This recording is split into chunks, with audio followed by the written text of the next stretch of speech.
I don't know why so many of these things have roots in childhood. It seems like a bad cliché at this point. When I was a kid, there was this strange event, that odd creature, or the other thing that made me do something or other. Yeah. I don't know why so many start like that. For me, I can't explain this any other way than starting when I was little. It's the crux of the entire thing, and I apologize in advance if it seems like I'm just following in the footsteps of others. This is real. This is awful. I feel like nobody's going to listen because of where the story begins. When I was growing up, my parents would often take me out for pizza. It didn't have to be a special occasion. I didn't even have to be a good kid. It's more that they wanted a night out and I came along for the ride. Julie's Pizza. Julie was awesome.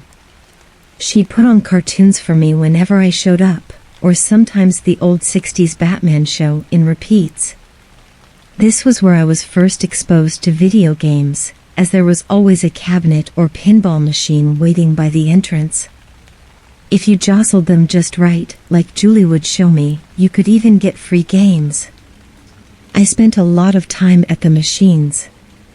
Sometimes my folks would even bring me there for lunch, and let me play through while they'd go shopping or would undertake other boring parent tasks. I got good. Real good.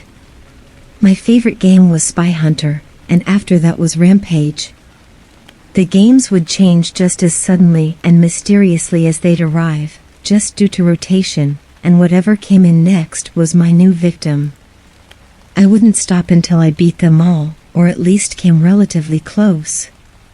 I knew the theme music by heart, and I could see the screens in my sleep. Sometimes I'd be somewhere else entirely when a flash of genius would pop into my head. Oh, that's how you defeat the third boss. Of course. As the years passed and I grew into my teens, I even started beating other kids in local gaming competitions. By this time I'd moved away from Julie's and into arcades, and I really feel terrible that I didn't think to go back at least once before the place closed and I could never see her again. She always seemed like she was crazy about me. At one of these competitions, I hit my highest score on any game. Sure, scoring was different from game to game, and having 1,000,000 points on one might not be as important as having the same total on another, but this was different. I actually made the numbers roll back to 0, which was something nobody there had witnessed before. I played a few different games in different challenges that day. Funny thing is, I don't even remember which one it was. I racked up prizes left and right, and though I felt bad when the other kids and teens would get dejected, I felt it was only fair that the best man win. There were even a few adults participating, and most of them didn't get as far as the rest of us. One guy, though, he didn't take it well. He was standing at a cabinet next to me, competing on a different game. I guess he didn't appreciate the little pew-pew and boosh noises I was making under my breath. He asked me to knock it off twice. The third time, when I started doing it again without even realizing it, he actually shoved me. Here I was, this lanky kid of about 13, getting pushed around by a fat, hairy dude with a cheese-smeared Night of the Living Dead t-shirt. A couple men in dark t-shirts and pants quickly came up on either side of the bully and quickly escorted him out of the building through the back. I had never noticed these guys hanging around, but was thankful. I was then approached by a third man dressed in black suit, striped tie, and an ID badge that said official. "You all right, son?" He adjusted my shirt roughly, pulled it back into place, and spun me around at the shoulders like he was inspecting me for contraband. "Yeah. I think so," I stammered, actually trying not to cry. What a lameoid. The man chuckled and patted me on the shoulder. Then, he gently turned me back to the game I had been toiling away on. "Here. You're going to lose a life if you don't pay attention." I put the incident behind me and continued through the game. All told, By the time they announced all the winners, I had nearly swept all the prizes. Pretty much everyone there hated my guts, and the kids who didn't were kissing my ass for tips and tricks. Some were convinced I had figured out cheat codes that couldn't be spotted. I didn't really want either group tagging after me at that point. I was tired, frazzled, and I could still see the faded ghost imprints of 100 different enemies. Especially when I blinked. "Hey, son." The official waved me down and approached from across the arcade. Behind him were the two bruisers who took that man out back. I struggled to hold my awards, mostly stuffed animals and unopened toy boxes. It was like carrying groceries home without the bag. "There's a tournament next week. You're invited to compete." "Huh?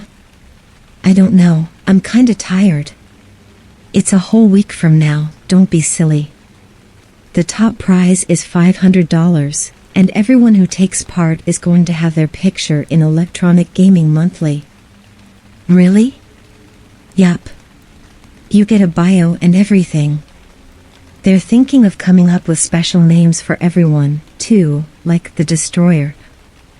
He gestured for the two other men to help me with my load. They each took handfuls of toys and tried to look as manly as possible while doing so. "What's your name, kid?" "Kyle. Kyle the Destroyer."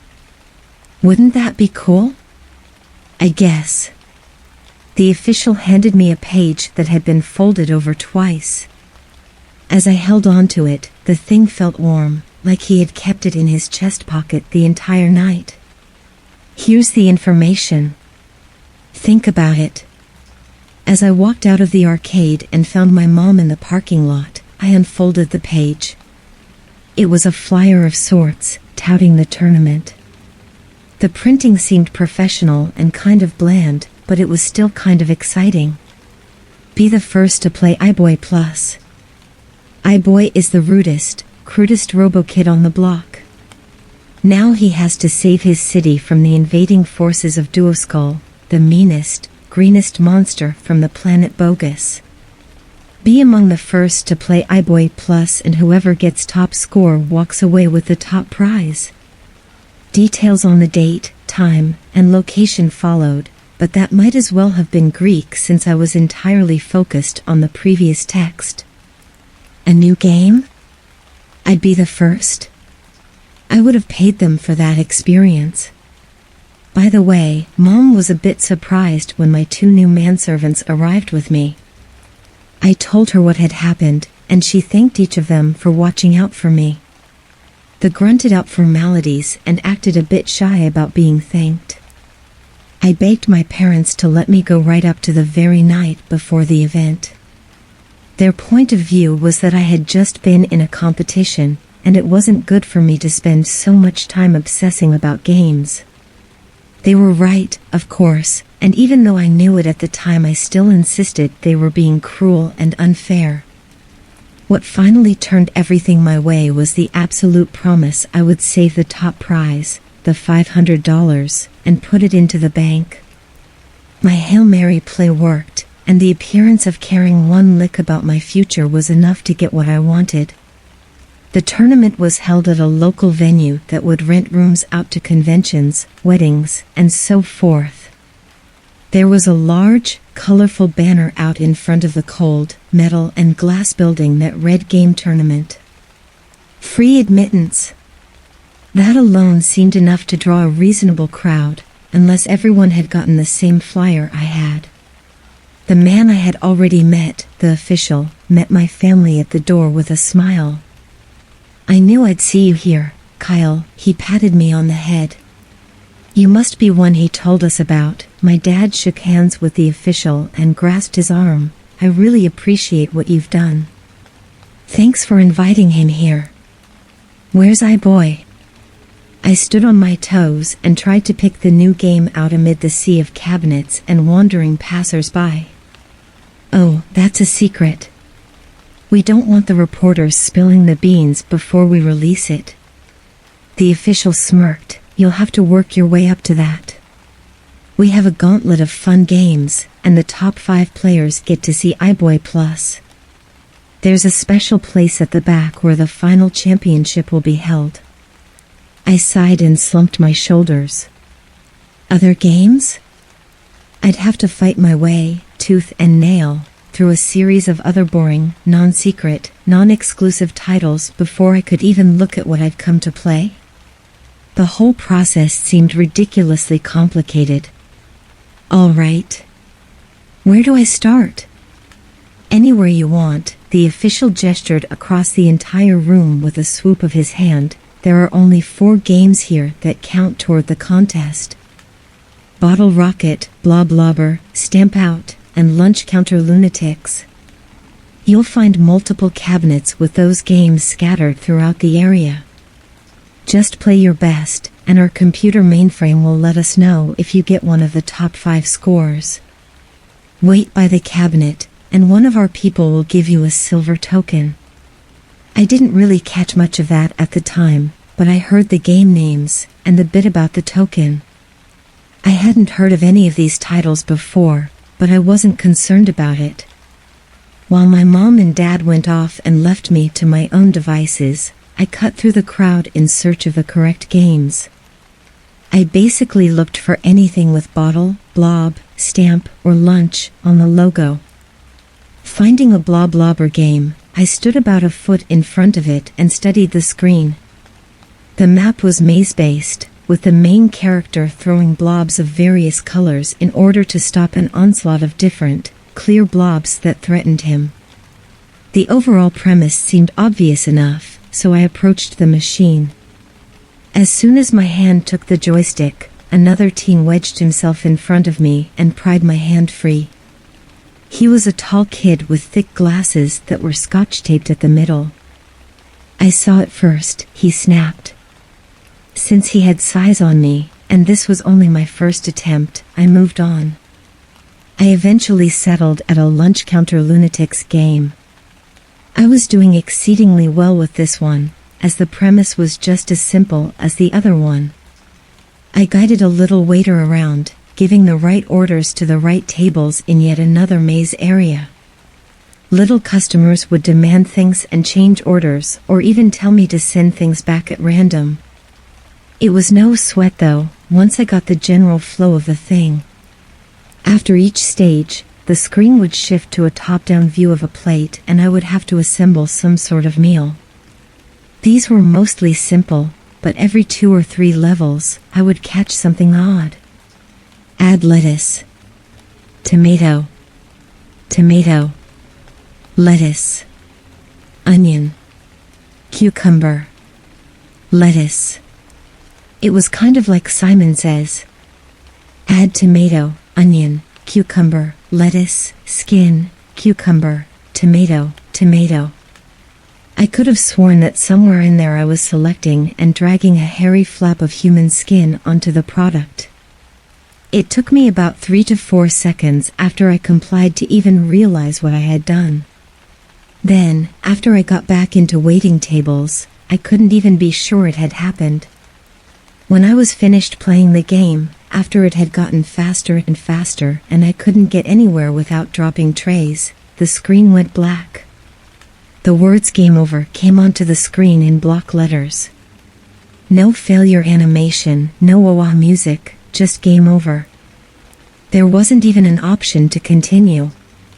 I wasn't sure if I had gotten the highest score, but I knew I had a lofty one nonetheless. For this reason, I stood by the machine awaited to see if anyone gave me a silver token. The whole process seemed so questionable that I wasn't even sure how long to wait. Eventually, as others passed by and nothing seemed to be happening, I started to walk away. Alright. I turned around when I heard the excited voice of some little kid. I figured someone else had won and wanted to see what score they'd gotten. Instead, I saw 2 people standing at the exact same Lunch Counter Lunatics game I had just finished with. The screen still read "Game Over" as a man in a black shirt and pants handed a gleaming silver token to a tiny little boy in a pink skate or dye t-shirt. The boy pumped his fist a few times and excitedly stuffed the token into his jeans pocket. As I ran back to the machine, I called out, "That's mine. I did that." "I'm sorry," the man in the black shirt looked confused. "That's my high score. That's my token." "I don't think so." The man shook his head and gave me the look you give when someone's telling you an absurd lie. "I just saw you run up here." "Yeah," the little kid sneered. Before I could say anything else, the pink shirt boy disappeared into the crowd. The man was definitely in no mood to hear my complaints as he spoke into a walkie-talkie. "Token 3 is out," he droned. "Copy," came the crackling voice on the other end. "Sir, that was in my high score. That kid wouldn't have even been able to reach the controls. Come on." The man gestured me away dismissively and turned to leave. "If you want a token, go win one the honest way." Fucker, the word escaped my lips before I even knew what I was saying. I'd never uttered any profanity in public before, and I was way more shocked than anyone else could have been. Luckily, he either didn't hear me or just didn't care. Now I was on a mission. I was pretty sure that I'd never be able to beat my own score. It was so high, and that really seemed like the peak of what I could accomplish there, so I set out to try another game. After passing 10, 20 games with other teens and adults stuck on them like flypaper, I finally found myself standing at a stamp-out cabinet. At this point, I would have settled for trying the same game, but even the one I had been on was now claimed again. Something struck me as odd now. Stamp Out was yet another maze-styled game. I took the role of a postal carrier, delivering mail and avoiding hazards like dogs and rogue children on bicycles. I played for as long as I could on that machine, taking every available power-up and prize. I left no stone unturned in my quest to squeeze every last point out of this thing. After a few rounds, the little mailman appeared at the center of the screen, facing me. Rage round, the game boomed. A tiny assault rifle appeared in the mailman's hands, and I let out a loud cheer. This was going to make the game a lot simpler. I delivered packages and letters all over the maze town. "Look out, a dog. BLAM. Dead. Here comes a kid on a bike. BLAM. Dead." They'd trouble me no longer, and the points just kept racking up like crazy. "Woman with a stroller. BLAM. Dead. Police officer. BLAM. Dead." A tip appeared on screen. "Go full automatic by holding down the B button." I did as I was told as an entire group of what looked to be Boy Scouts headed my way in a great stampede. "I'll be crushed," I thought. Blam blam blam blam blam blam. As the tiny pixelated bodies dissolved with crude 8-bit animations, I went back to bringing packages to all the houses that were probably empty by now. I wasn't even finished when a hand reached out in front of me. I looked down only for the briefest second and saw the silver token in the palm. Then I was back to blowing away suburban citizens. "Keep going if you want. I'll leave this here. Don't lose it." The hand slapped the token down with a clatter. When I completed the task set out by the game, when everyone was dead and I had no more letters to give, the little mailman just stood on the sidewalk, looking out of the screen at me. Commit suicide by holding the A and B buttons together. I accommodated the game's wishes and mashed the buttons. The little mailman raised the barrel of the rifle and put it into his tiny mouth. BLAM. Game over. That was, without a doubt, the best and most fun game I had ever played. "Welcome, champions." The official stood at the door to a secret room and read from a clipboard, "You 5 skilled contestants have proven yourselves worthy of our biggest honor. Behind this door, you will find the unreleased prototype of iBoy Plus, an all-new game that will soon be America's best-selling title. iBoy is in trouble, and only you can save him from the vile Duoskull. You've shown that you have the fortitude and the moxie necessary to defeat this threat to us all. Now let's see you use it. The crowd behind the five of us let out a deafening cheer as the official unlocked and opened the door. I looked at the others around me. The little kid in the pink shirt who stole my first token turned to the crowd and flexed his imaginary muscles. People awed at the antics of this little blonde bastard, his buck teeth only adding to his deceptively adorable exterior.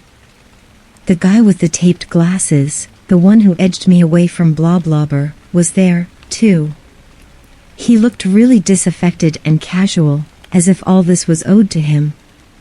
Next to that guy was this teenager with incredible, crippling acne. This guy looked like just being alive at all was painful.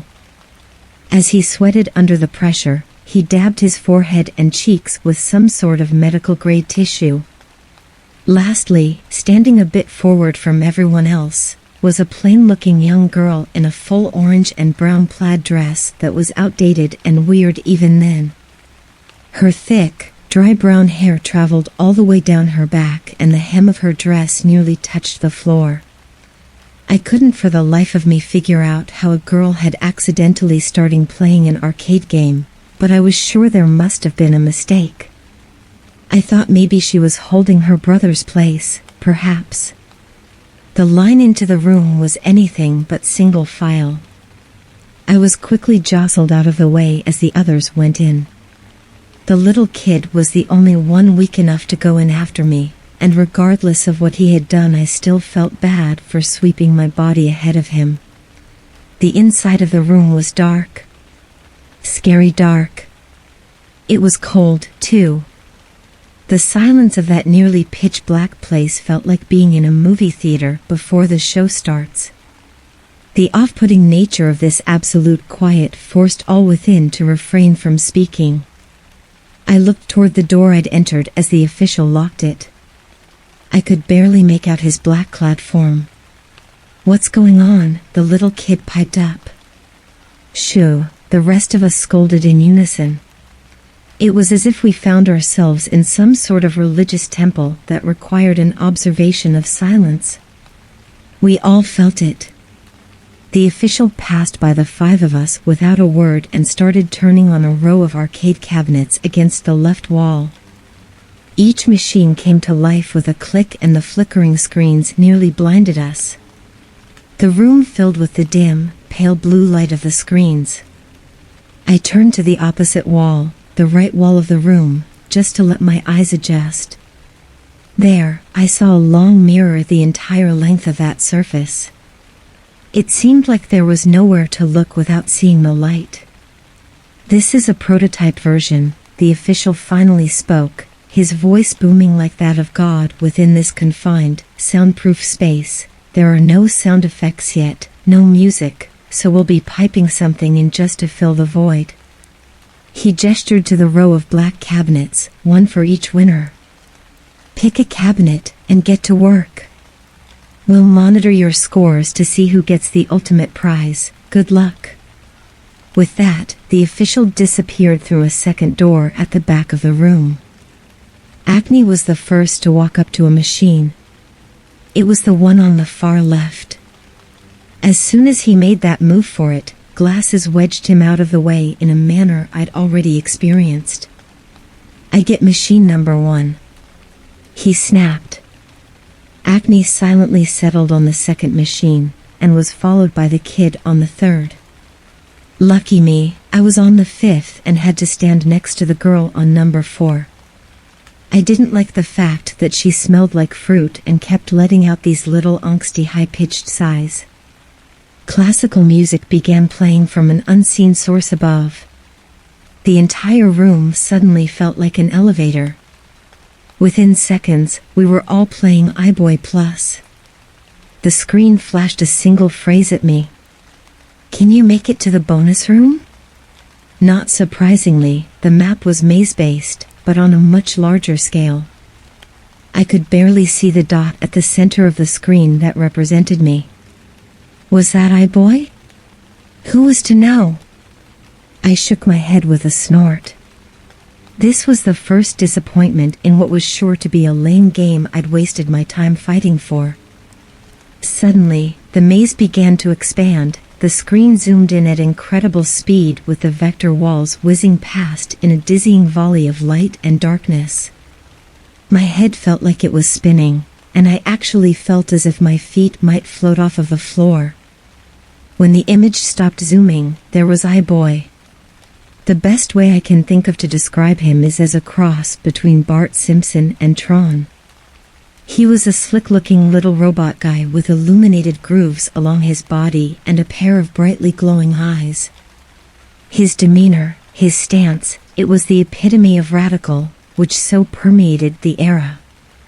He stood there as if waiting for me to move him, silently defying me to prove I was a bad dude. I can't tell you much more about the game from that point forward.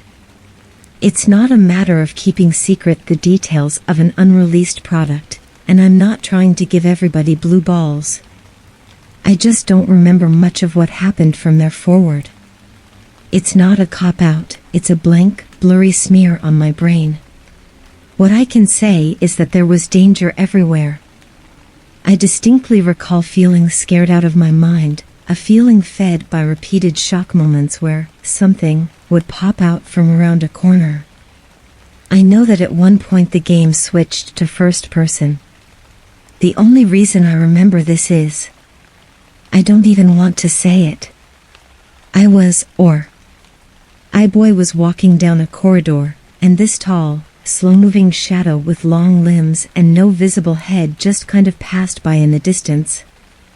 It walked across the opening at the end of that corridor in one smooth motion and didn't regard me at all. When I got up the courage to proceed, there was nothing there.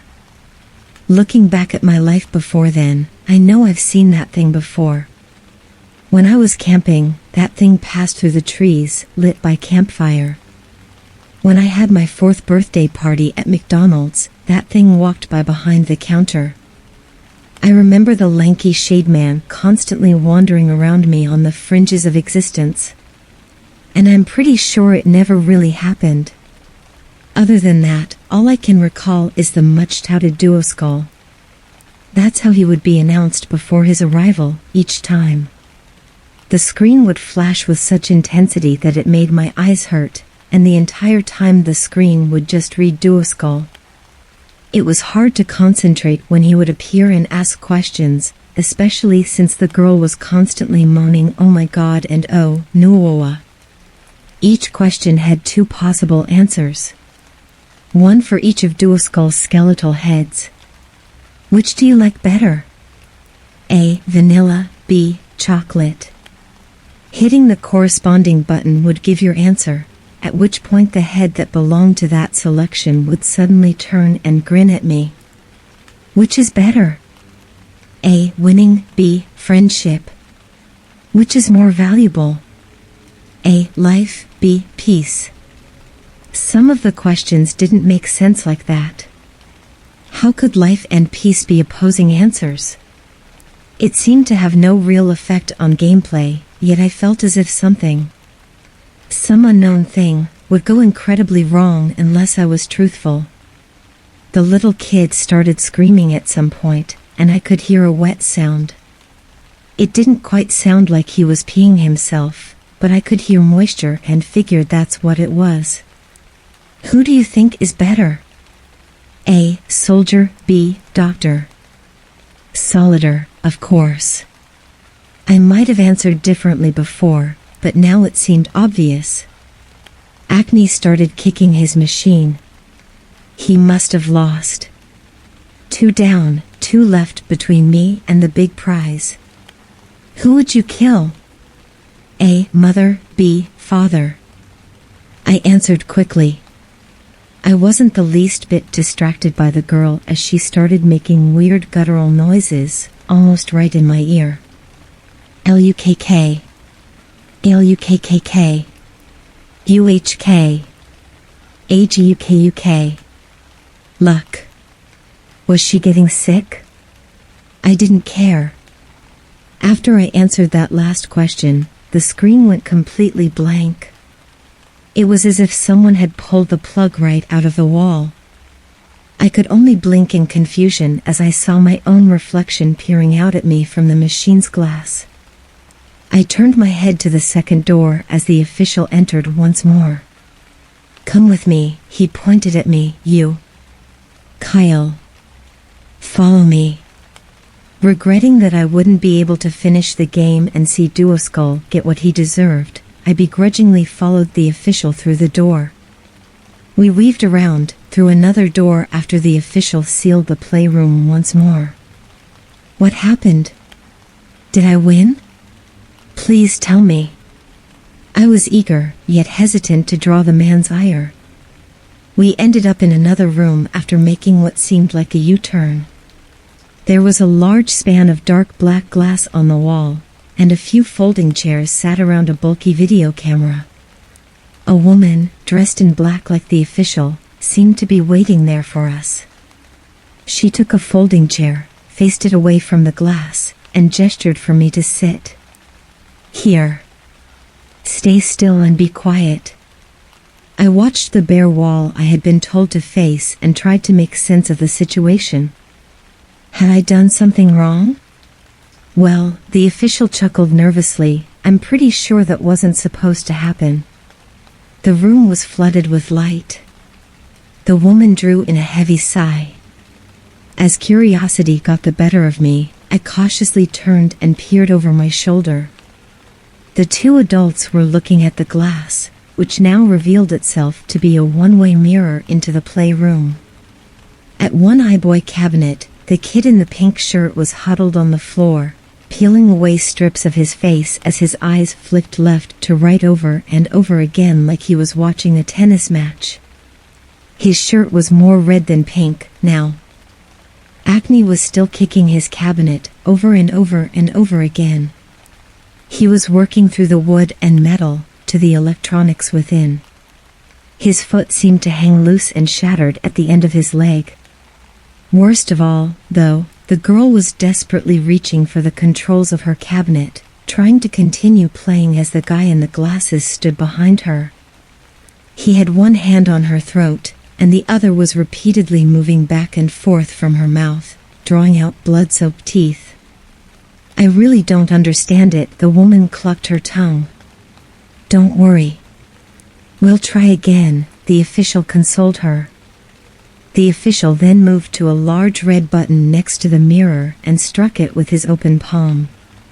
In a split second, I heard a strange hiss followed by the flash of flames as the contestants, the game cabinets, the entire room started burning. Not long after, the only thing visible behind the glass was a wall of fire. "Parents?" the official asked plainly. "Traffic pileup, I suppose," the woman replied just as coolly. I had barely turned to face the blank wall once more when I heard the official turn on his heels and walk toward me. I stared forward, too terrified to look at him. He was on level 40. Complete saturation. Maybe he's the exception that proves the rule. The official cleared his throat and stood next to me. Code word, Shademan. "Stand, Kyle." I did. "Touch your nose, Kyle." Despite the fact I knew I could choose not to, and even though I had no idea what was going on, I did as I was told. "Kyle, punch yourself in the face as hard as you can." That was when it clicked for me. I had seen any number of movies, comics, and cartoons where the villain uses some object to take control of the hero's mind. Now, I understood. I had gotten to the bonus room. This was it, and my real prize was continuing to live. I struck myself in the face as hard as possible, breaking my nose and drawing copious amounts of blood. My eyes filled with tears, my knees buckled, but I did not flinch, and I refused to cry out. They bandaged my nose and let me go back to my parents soon after, and I knew better than to tell anyone what had happened. I told them I didn't win, and that someone had elbowed me in the face while they played one of those punching bag games. For decades, I've kept this completely to myself. Judging by web searches I've done, this is the first time anyone has publicly mentioned iBoy Plus or these strange events. Why would I divulge this, knowing full well that it may result in my own death or, worse yet, unending torture? It's because of the last thing I heard the official say before I ran back to my mother's arms, not caring who saw a teenager clutched to his mommy like an infant. Well, he opened the room up and ushered me out ahead of him. We should follow protocol nonetheless. Monitor, then take a look at that brain in a decade or two. I can tell that time is drawing close. The shade man keeps crossing my door.